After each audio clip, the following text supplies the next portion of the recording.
Hi everyone, welcome back to PDA Dad UK. On this episode, I have the privilege of interviewing the fantastic Ashley Blaker. He is the author of a new book called Normal Schmormal and also known for 6.5 Kids through BBC, and also a writer and producer on Little Britain and a wealth of other projects. So it's been a fascinating interview. Stay tuned.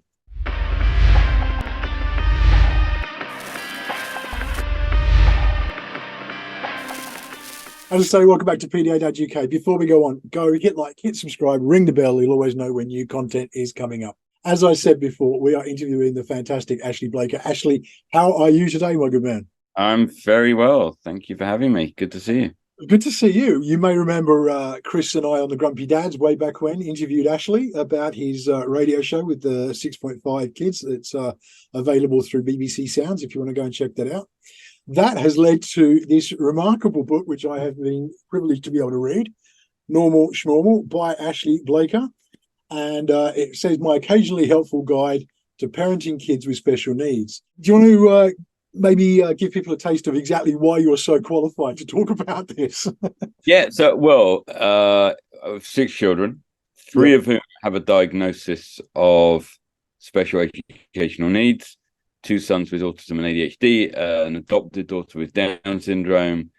As I make very clear in the book, the other 3 are not diagnosed, although they have the surname Blaker, which basically is the same thing. And yes, it's a kind of part comic memoir, but part very much how-to guide. As you say, the subtitle is My Occasionally Helpful Guide to Parenting Kids with Special Needs. And so I hope there's a lot of really use, as well as being hopefully very funny. Certainly doesn't, avoid all the many challenges involved in raising children with special educational needs. There's lots of actual practical advice there. I should say, by the way, we're using these terms, kids with special needs, blah, blah, blah. As you all know, having read the book, that I don't like the words mainstream. I certainly don't like the word normal, because that's yes. So hence the title of the book, I was guessing. Exactly. So I call them Zappas and Coldplays. Which I loved. I was reading and I loved that. And so do you want to explain that? Yes, that's really, I can see that's the thing that everyone has kind of latched onto, so really read the book, what have you. Mainstream children are like Coldplay, perfectly good, but rather dull. Keir Starmer.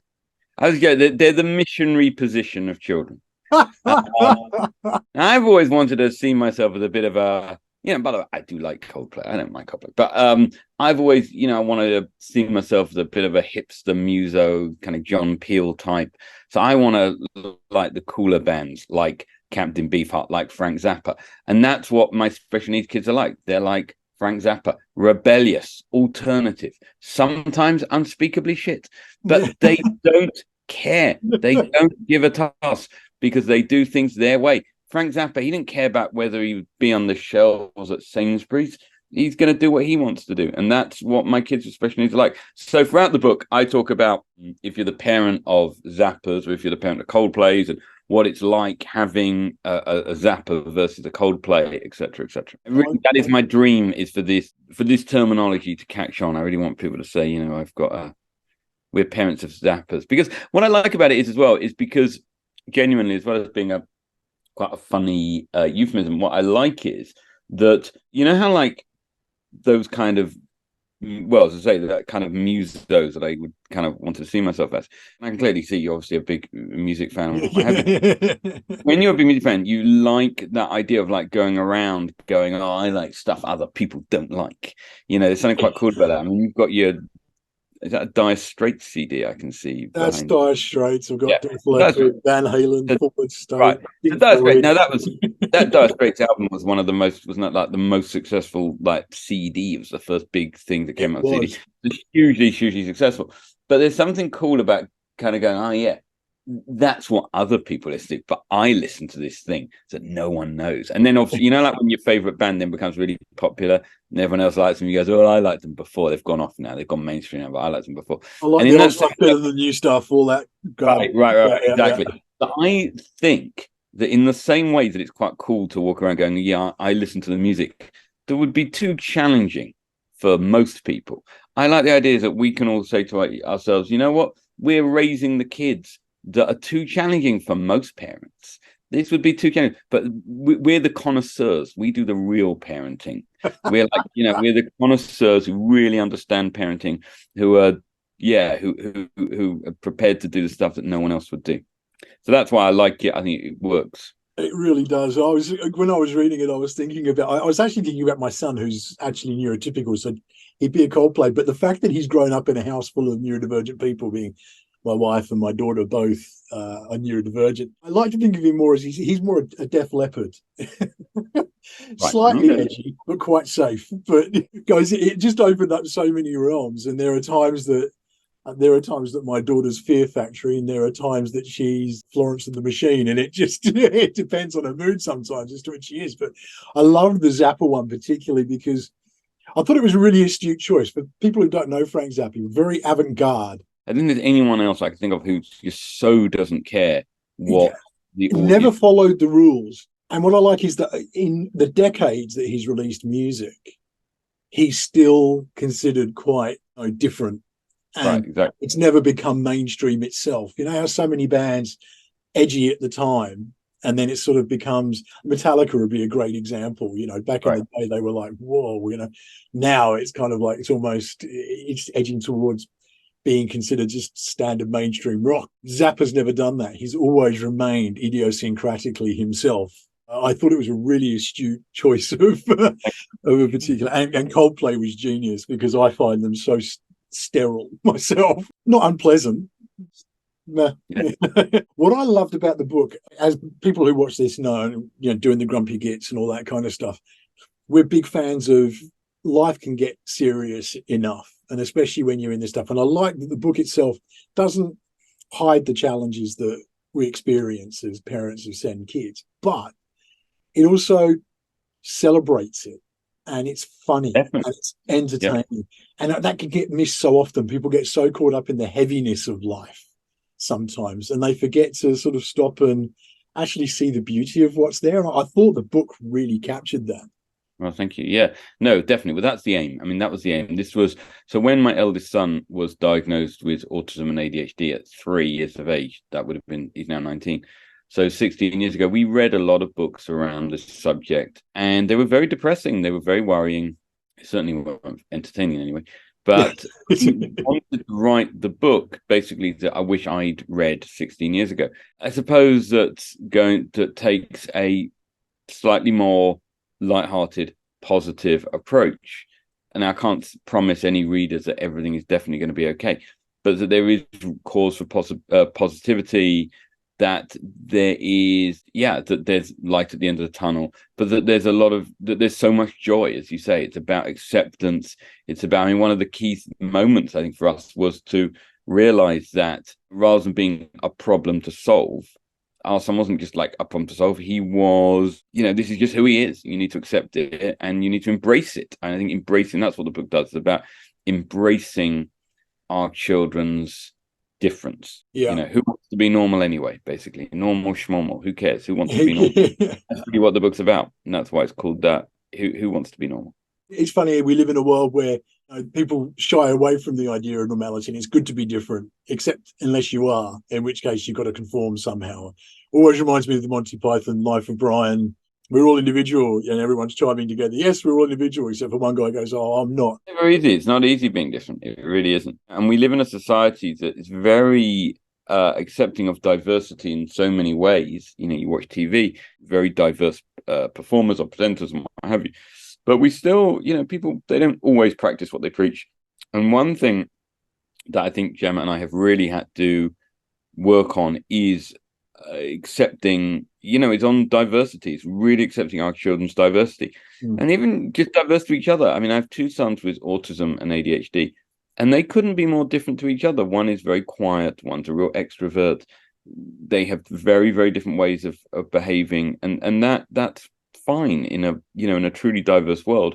Well, I love that in the book. The preface to the book is actually basically you introducing your family and their idiosyncrasies and differences, and I really like that. And there's so many times that I couldn't help reading it and chuckle as they're associated with certain things, and the idea of the complete monologue in the back of the seat, this monotone monologue of anything that, and it just lasts. It's dreadful if you're driving because it really would put you to sleep.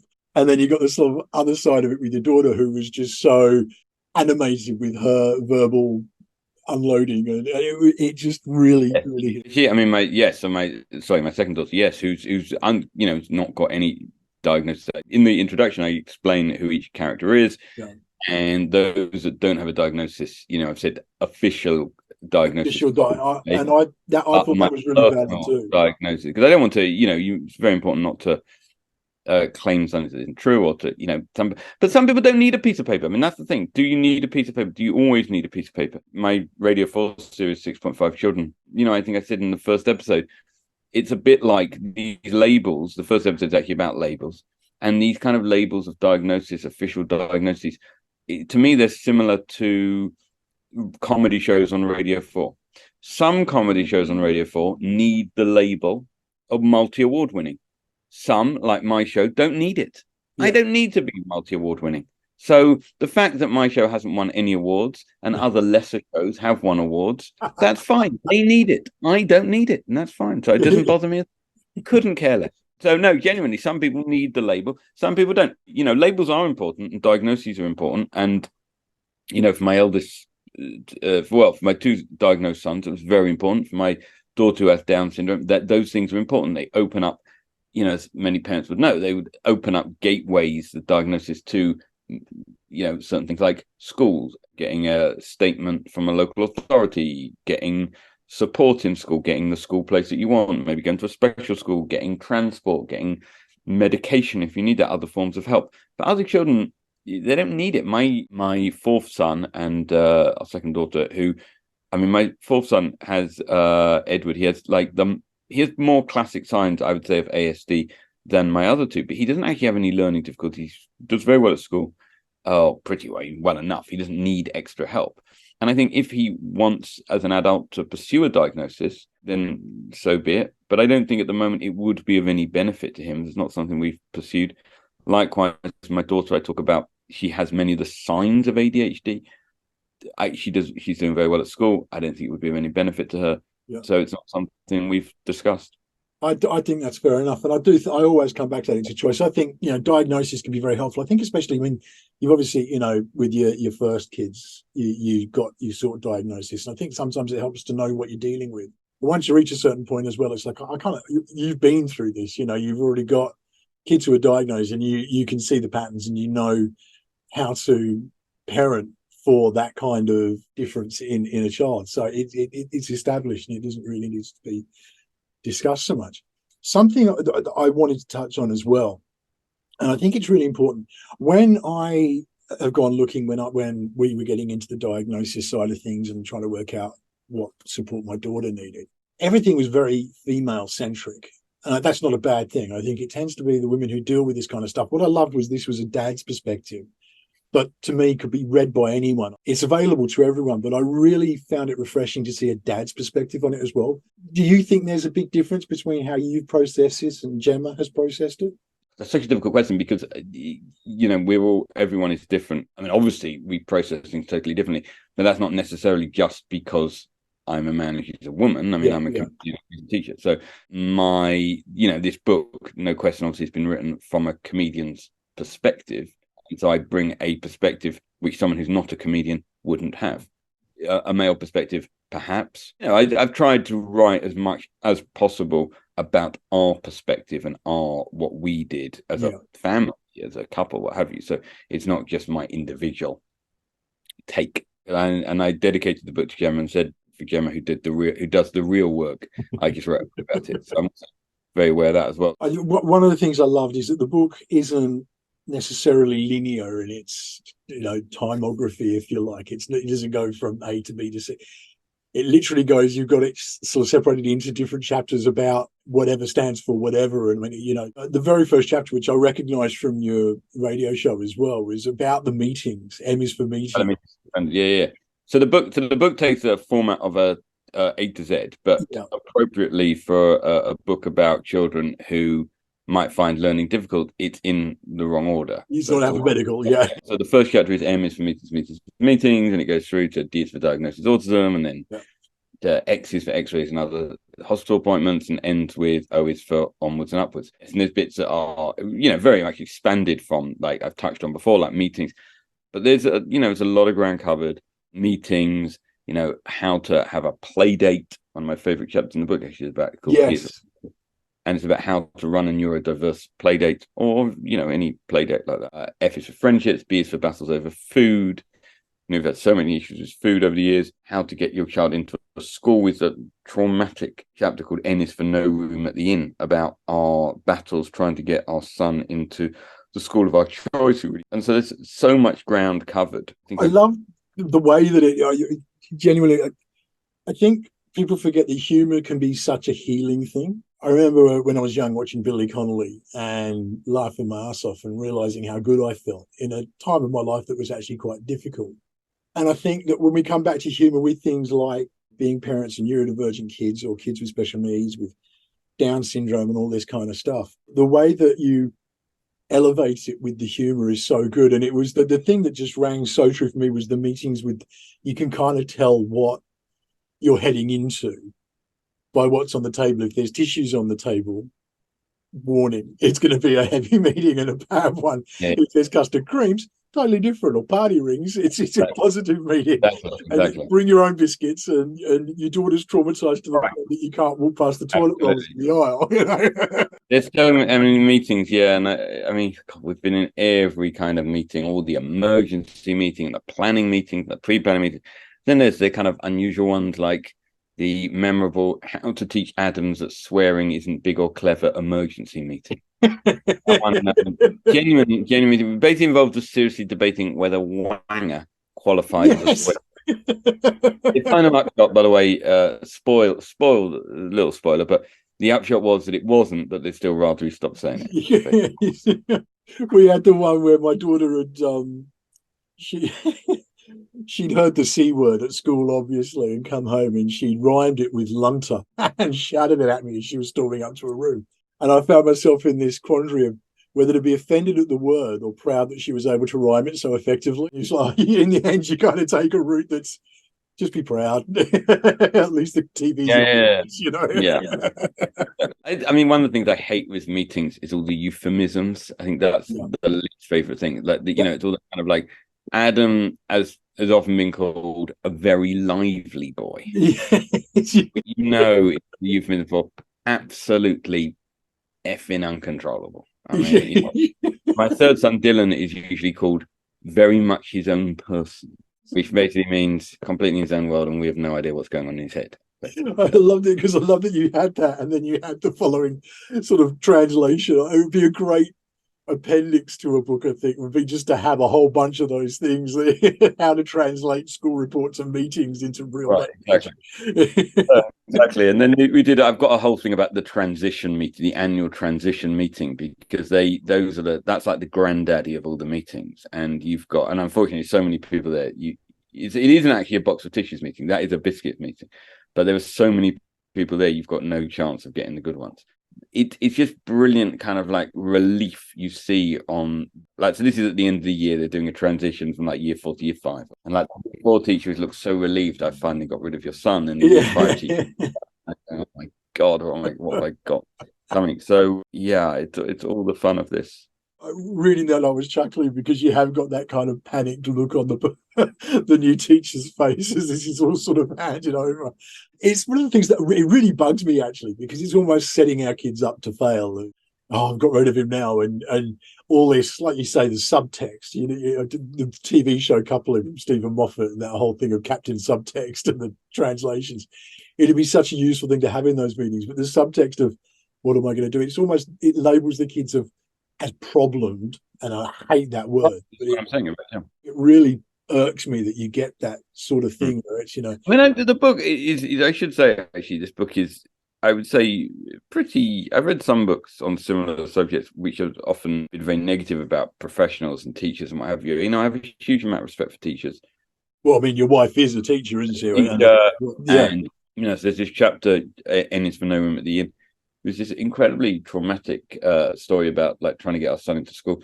But when he did eventually get in, we did actually really build bridges, and he had a very happy time there. and it was a mostly harmonious relationship.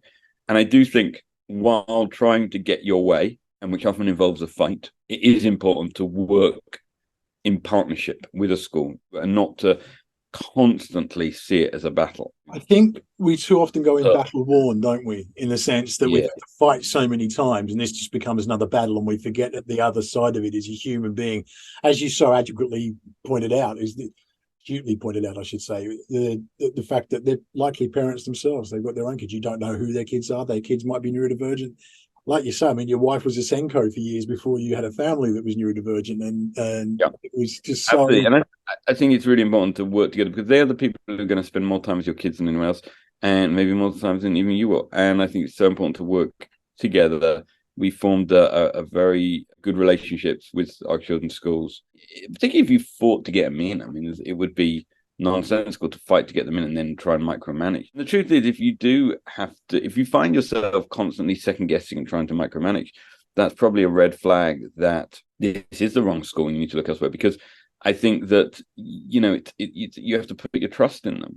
You have to really, really put your trust and go, okay, I'm going to trust you to make the right calls and the right decisions. And I think we forget that we can get so battle worn from all the battles we had to fight with. I mean, you go into so many of them, the under the diagnosis, and also for battling with different local authorities and stuff just to get stuff done in that process. Right. Yeah, to fight you have to fight sometimes. But yeah, it's weird, and it kind of like things shift over time, because when it was trying to get my eldest son, into the school of our choice, the local authority were great, and they were the ones that were really on our side, and the schools were. And other times it's the other way around. Yeah. And local authorities can be very difficult, and they're fighting over statements, and it's important to really battle with them sometimes. So N is for No Room at the Inn. I have the book here. And so the immediate following chapter is called J is Just Not Made for School. It's basically this idea that that's a really tricky one to accept sometimes. But that not everyone is made for school. Education is there. It's great for people who are good at education. There's many of our children that is never going to be right for them. Yeah. My eldest son, he went to more schools than an Ofsted inspector. He flourished eventually at college. He went to do his level 1 course and for GCSE retakes, and then to retake his retakes. And he, at the third attempt, got passes in maths and English that he needed. And he's flourished since. He worked for a year at McDonald's. He's now working at Heathrow Airport in security. He's got a good job. He earns, really nice money. He's done fantastically. He's a real inspirational story, I think. I'm going to put down, mostly to him. But I think that he is somebody who school wasn't right for him. And I said to him recently, actually, my other boys all ended up going to another school that was they were all really happy at and they're doing well at. It's a good school. And I said to my eldest, I wish you'd gone there. It's such a shame. I think Mummy and I maybe made a bad decision. We didn't put in. And he said, honestly, don't worry, because I'd have mucked it up. I'd have been kicked out. And he knows himself. He wasn't mature enough. He wasn't ready. He matured, he's now 19. It took a long time for kind of the penny to drop. And I think he wouldn't have done well in any school. So I think, and actually I talk about in the book, he's really challenging. He's the most challenging one educationally. And I don't know if you're a football fan at all. So there's the Premier League. Yes. And the league below that's called the Championship. Yeah. Right? Now, and I mentioned this in the book in one of those two chapters. I can't remember if it's N or J. But that there are some footballers who are too good for the Championship, but not good enough for the Premier League. Patrick Bamford of Leeds, I think, would be one of them. Players who will rattle in the goals in the Championship, but put them in the Premier League, and they'll struggle to get double figures. Now, that's actually quite a good analogy for a child like Adam. When you've got my daughter who's Down syndrome, she, no question at all, is a special school. There's no way she should be in mainstream. She should be in a special school. Then you've got my third son, Dylan, who has autism and ADHD, but he has a statement of something like 15 hours support. He's not even a question. He's a mainstream school child who can do well with a little bit of extra support. Yeah. Now, Adam, my eldest, he's like a Patrick Bamford. He falls between two stools. His needs are not great enough that he should be in a special school, but neither is he capable, even with, he has full-time support, exactly the same statement as my daughter, 35 hours, which equates to full-time learning support assistant. Even with that, he struggles in mainstream. And it's those children, I think, are really, really, really difficult to place. We're a society in many ways, so many places, you want to put stuff in a box and go, okay, this is a little girl with Down syndrome.